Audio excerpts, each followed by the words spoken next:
Good morning विद्यार्थियों। अवनी राज science education channel पर आपका स्वागत है विद्यार्थियों। आज हम विद्यार्थियों रीट 2022 के अंदर जो पेपर हुआ था ए सीरीज़ का साइंस का, उसके प्रश्न सॉल्व करेंगे। जो ऑथेंटिक आंसर की के अनुसार मैं आपको उत्तर बताऊंगा। देखिए विद्यार्थियों, बहुत ही इम्पोर्टेंट है। एग्ज़ाम के अंदर पेपर के क्वेश्चंस हूबहू आ जाते हैं, तो एंड तक देखते रहिए। और अगर आप मेरे चैनल पर नए हो तो अवनी राज साइंस एजुकेशन चैनल को सब्सक्राइब करके रखें। और एनसीईआरटी आधारित जितना भी कंसेप्ट आपको चाहिए साइंस का, वो इस चैनल के ऊपर उपलब्ध है। देखिए विद्यार्थियों, हम 121 से शुरू करेंगे, क्योंकि जो 121 से आगे वाले जो मैथ्स के क्वेश्चन होते हैं वो हमने छोड़ दी है। देखिए पहला क्वेश्चन है, इसके अंदर x का मान निकालना है। चित्र में दिया हुआ है, देखिए जो डायग्राम दिया हुआ है, प्रकाश का परावर्तन। किसका? प्रकाश का परावर्तन। इस परावर्तन में देखिए विद्यार्थियों, यहाँ पे ये अभिलंब है और अभिलंब से ये आपतित किरण और ये परावर्तित किरण। तो कोण R और कोण I दोनों के मान बराबर होते हैं, यानी ये 30 है तो ये भी 30 होगा, यानी x का मान क्या आएगा? 30 आएगा विद्यार्थियों। तो यहाँ पर कौन सा ऑप्शन सही होगा? देखिए यहाँ पे एंगल बी आएगा, यानी बी ऑप्शन राइट रहेगा। नेक्स्ट है, देखिए विद्यार्थियों प्रश्न, किसी ध्वनि स्रोत की आवृत्ति 50 हर्ट्ज और इसके लिए 2 सेकंड कंपन करती है। तो यहाँ पर हमें इसकी कंपनों की संख्या के अनुसार इसका क्या करना पड़ेगा? गुणा करना पड़ेगा। और गुणा करने पर उसका उत्तर आएगा विद्यार्थियों डी, यानी 200 उत्तर आएगा।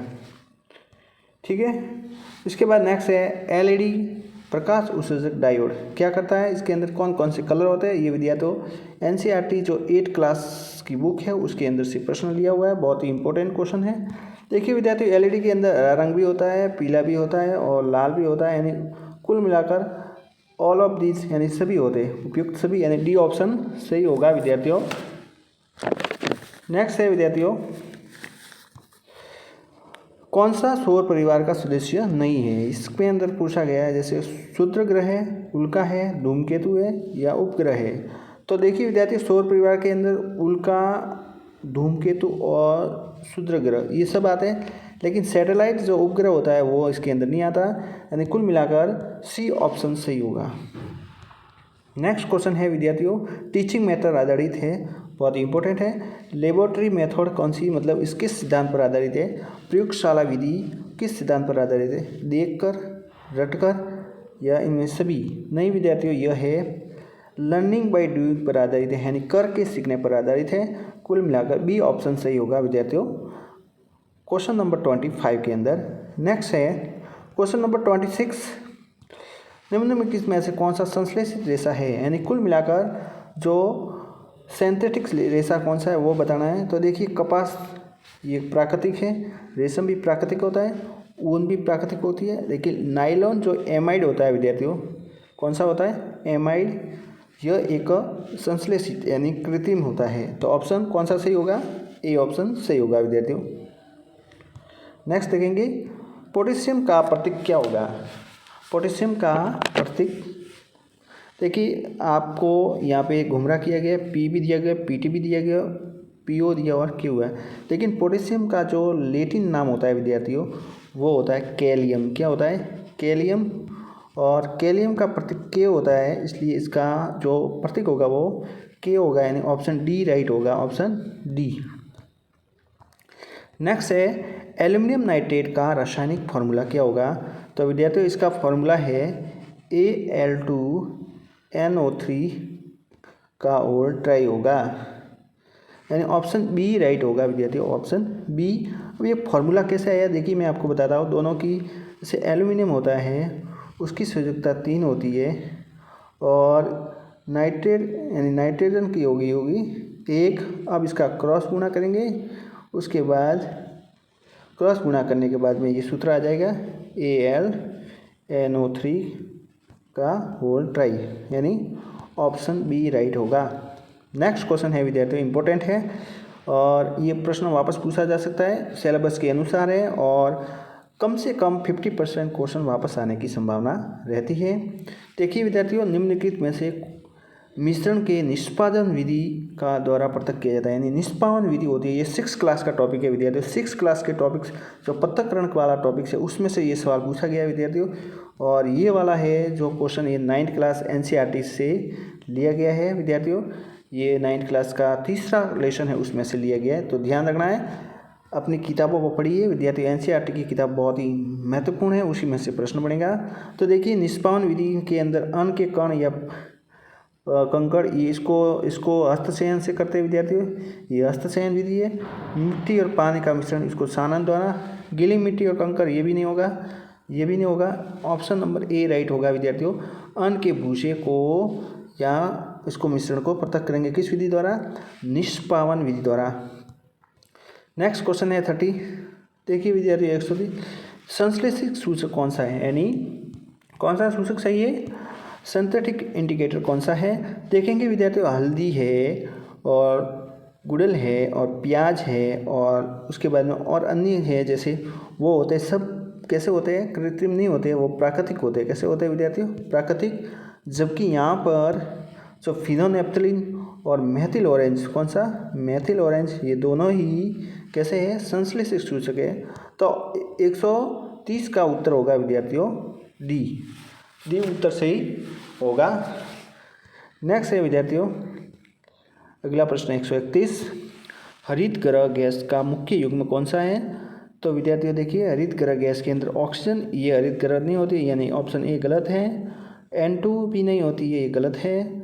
उसके बाद ऑक्सीजन इसमें आगे, ये भी गलत है। ऑप्शन बी राइट होगा, यानी कार्बन डाइऑक्साइड और नाइट्रेट ऑक्साइड दोनों। क्वेश्चन नंबर 132 देखिए विद्यार्थियों, टीचिंग मेथड से है। श्रव्य दृश्य शिक्षण सामग्री, यानी इंग्लिश देखेंगे इसकी क्या होगा? ऑडियो और visual teaching method among the following, यानी कुल मिलाकर ऐसी सामग्री है जो देखी जा सकती है और बोली भी जा सकती है। यानी देखेंगे विद्यार्थियों, यहाँ पर दृश्य श्रव्य सामग्री है वो है टीवी होगी, इसके अंदर देखा जा सकता है। रेडियो के अंदर केवल सुना जा सकता है और शार्ट देखा जा सकता है, श्यामपट देखा जा सकता है। कुल मिलाकर ऑप्शन सी राइट होगा विद्यार्थियों 132 के अंदर। नेक्स्ट है, लेग्यूमिनेसी पादपों की जड़ों में जीवाणु का संबंध पाया जाता है। देखिए विद्यार्थियों, लेग्यूमिनेसी कुल जो मटर कुल होता है, लेग्यूमिनेसिस, मटर के ग्रंथिकाओं के अंदर जो राइजोबियम जीवाणु होता है वो नाइट्रोजन फिक्सेशन करता है, नाइट्रोजन का स्थिरीकरण करता है, वो है राइजोबियम नामक जीवाणु, यानी ऑप्शन ए राइट होगा विद्यार्थियों।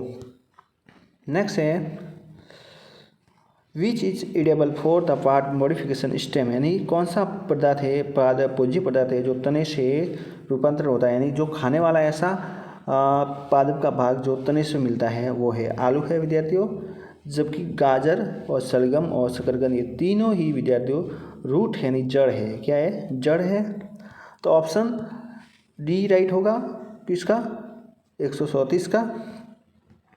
उसके बाद सरल उत्तर कौन सा है? तो विद्यार्थियों देखिए, जाइलम और फ्लोएम दोनों ही विद्यार्थियों, जाइलम और फ्लोएम दोनों ही उत्तक है विद्यार्थियों, जटिल उत्तक है।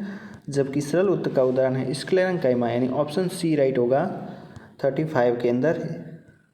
नेक्स्ट है, वायु प्रदूषक नहीं है। ये देखिए सिंपल क्वेश्चन पूछा, इतना सिंपल पूछा NCERT 9th क्लास का टॉपिक से। तो यहाँ पे देखेंगे वायु प्रदूषक कार्बन मोनोऑक्साइड होती है, मेथेन होती है, नाइट्रेट ऑक्साइड होती है, लेकिन ऑक्सीजन तो अपने श्वास के लिए संबंधित है, इसलिए ये वायु प्रदूषक नहीं होगी। ऑप्शन डी राइट होगा विद्यार्थियों क्वेश्चन नंबर 36 के अंदर। नेक्स्ट है, पवित्र उपवन पाए जाते हैं। ये देखिए जैव विविधता में से पूछा गया है। ये जैव विविधता का पार्ट विद्यार्थियों 10th क्लास में दिया हुआ है और 9th क्लास में जो RBSC बुक है, RBSC की बुक के अंदर दिया हुआ है, माध्यमिक शिक्षा बोर्ड द्वारा जारी की गई। देखिए मेघालय की खासी और जयंतीय पहाड़ियों में पाया जाता है, ये सही है। राजस्थान के अरावली के अंदर भी पाया जाता है पवित्र उपवन, जैसे अरावली सिरोही साइड में है या फिर अपने बांसवाड़ा साइड में, और महाराष्ट्र के पश्चिमी घाट में भी पाया जाता है, ये भी सही है। यानी उपयुक्त सभी ऑप्शन सही है विद्यार्थी, डी ऑप्शन सही होगा क्वेश्चन नंबर 137 का, नहीं 137 का, सॉरी। नेक्स्ट है क्वेश्चन नंबर 138, कौन से जीवाणु मानव में प्लूरिसी रोग उत्पन्न करता है? तो देखिए यहाँ पर जीवाणु का नाम बोला है। तो देखिए यहाँ पर वैसे तो विद्यार्थियों इस पर और बोनस दिया गया है, लेकिन यहाँ पे टीवी सही होगा, यानी माइक्रोबैक्टीरियम ट्यूबरकुलोसिस, ऑप्शन ए। मानव में त्वचा ग्रंथियाँ कौन से प्रकार की है, यानी मीरोक्राइन है, एक्रोक्राइन है, या एपोक्राइन है, या होलोक्राइन है। तो विद्यार्थियों इसका ऑप्शन सी सही होगा। मानव में जो सलाइवरी ग्लैंड है यानी तेलीय ग्रंथि होती है वो है होलोक्राइन। विटामिन ए की सिंपल क्वेश्चन है, 6 क्लास का पूछा गया है एनसीईआरटी में से। तो विटामिन ए की कमी से विद्यार्थियों कौन सा रोग होता है, सबको पता है, रतौंधी रोग होगा। और इसके लिए अपन को हरी चीज़ खाने से, पालक है या फिर हरी पत्तियाँ वाली सब्जी जैसे मेथी वगैरह वो है। नेक्स्ट क्वेश्चन है विद्यार्थी देखिए, कोशिका चक्र की कौन सी प्रावस्था में हिस्टोन प्रोटीन का संश्लेषण होता है। बहुत ही इंपॉर्टेंट क्वेश्चन है और ये 9th क्लास से लिया गया है विद्यार्थियों। और इसका ऑप्शन बी सही होगा। बी सिंथेटिक अवस्था होती है, यानी एस अवस्था के अंदर हिस्टोन प्रोटीन का संश्लेषण होता है। नेक्स्ट है क्वेश्चन नंबर 42, भारत में परिवार नियोजन परिवार कल्याण कार्यक्रम की शुरुआत। विद्यार्थियों यह 9th क्लास से लिया गया है, रोग एवं इसमें से। तो इसका ऑप्शन नंबर बी सही होगा, यानी 1951 के अंदर हो गया, 1951 के अंदर। नेक्स्ट क्वेश्चन है हार्मोन से संबंधित, 10th क्लास का टॉपिक है विद्यार्थियों। मैंने कितनी बार आपको बोला है कि एनसीईआरटी आधारित जितनी भी बुक है 6 से लेके 10 तक वो पढ़ के जाइए। आपको बड़ी बड़ी गाइड पढ़ने की ज़रूरत नहीं है, इन बुकों से आपका नंबर बढ़ जाएगा। साइंस में एक भी क्वेश्चन गलत नहीं होगा, मैं 100% श्योर हूँ। देखिए फिर ये क्वेश्चन 10th क्लास से आया है, निम्न में से कौन सा प्रसवता सहायक हार्मोन है। तो यहाँ पे प्रोजेस्टेरोन होगा। इंसुलिन विद्यार्थियों शरीर के अंदर जो मधुमेह रोग होगा उसके अंदर इंसुलिन की कमी होगी। मेलेटोनिन हार्मोन ये त्वचा वर्णक है, त्वचा को रंग प्रदान करता है। और एंड्रेनालिन हार्मोन ये करो या मरो हार्मोन है, यह एक संकटकालीन हार्मोन है। तो इसका विद्यार्थियों ऑप्शन डी सही होगा, किसका, क्वेश्चन नंबर 43 का। नेक्स्ट क्वेश्चन है, कौन सी खरीफ फसल का उदाहरण नहीं है। यहाँ पे विद्यार्थियों ध्यान देना, नहीं का। देखिए कपास है या मक्का है, नहीं है। मक्का है वो कौन सी फसल है, खरीफ है। कपास भी खरीफ है, सोयाबीन भी खरीफ है, लेकिन मटर है विद्यार्थियों वो नहीं है, यानी कुल मिलाकर ऑप्शन नंबर सी सही होगा, यह एक रबी फसल है। नेक्स्ट है टीचिंग मेथड का इंपॉर्टेंट क्वेश्चन है, कौन सी वैज्ञानिक विधि नहीं है, यानी कौन सी ऐसी विधि है जो वैज्ञानिक नहीं है। मूल्यांकन होती है विद्यार्थियों, एवोल्यूशन मेथड होती है, और प्रश्नावली विधि ये भी होती है, और मनोदैहिक विधि भी होती है, यानी फाइको क्वेश्चन भी होता है। लेकिन कहानी यानी जो एनाकोडल मेथड होती है वो कहानी वाली विधि विज्ञान के अंदर काम में नहीं आती, यानी कुल मिलाकर ऑप्शन ए राइट होगा। नेक्स्ट क्वेश्चन है विद्यार्थियों, मूल्यांकन का मुख्य उद्देश्य क्या होता है। मूल्यांकन वाला टॉपिक विद्यार्थी साइको से पढ़े, अपनी ऋषि सिंह धाबाई की बुक बेस्ट आती है, उसमें सारे के सारे ये दिए हुए। तो मूल्यांकन का मुख्य उद्देश्य क्या है, इसका मेन एम्स क्या है, क्या त्रुटि निकालना है, क्या उपलब्धि मापना है, या प्रतिनिधित्व मापना है। इसका उद्देश्य विद्यार्थियों है सीखने की कमी, निदान और उपचार का करना, यानी डी ऑप्शन सही होगा मूल्यांकन के अंदर, डी। नेक्स्ट है क्वेश्चन नंबर 147, कौन सी शिक्षण सामग्री श्रव्यदर्शी उपकरण में शामिल नहीं है। बहुत अच्छा क्वेश्चन है विद्यार्थियों। टीचिंग मेथड का कौन सी ऐसी सामग्री है जो श्रव्य और दृश्य नहीं है, ऑडियल और विजुअल नहीं है। देखिए चलचित्र, जिसको इंग्लिश में मूवी कहते हैं, ये होती है, आप सब देखते हैं मूवी वगैरह, वो देखने के भी काम आती है और सुन भी सकते हैं। उसके बाद देखिए बी ऑप्शन में क्या लिखा, टेलीविज़न टीवी अपन देखते हैं सुनते हैं। नेक्स्ट है लैपटॉप भी अपन देखते हैं और सुनते हैं, लेकिन यहाँ पे एपिडाइस्कोप ये विद्यार्थियों खाली देखने के काम आता है, जैसे मैं यहाँ पे देख रहा हूँ एपिडाइस्कोप के माध्यम से, वैसे केवल ये देखने का कार्य, ये एक प्रोजेक्टर है। क्या है विद्यार्थियों, ये खाली प्रोजेक्टर है, इसके अंदर आवाज़ नहीं आती। डी ऑप्शन सही होगा, 47 का डी ऑप्शन सही होगा।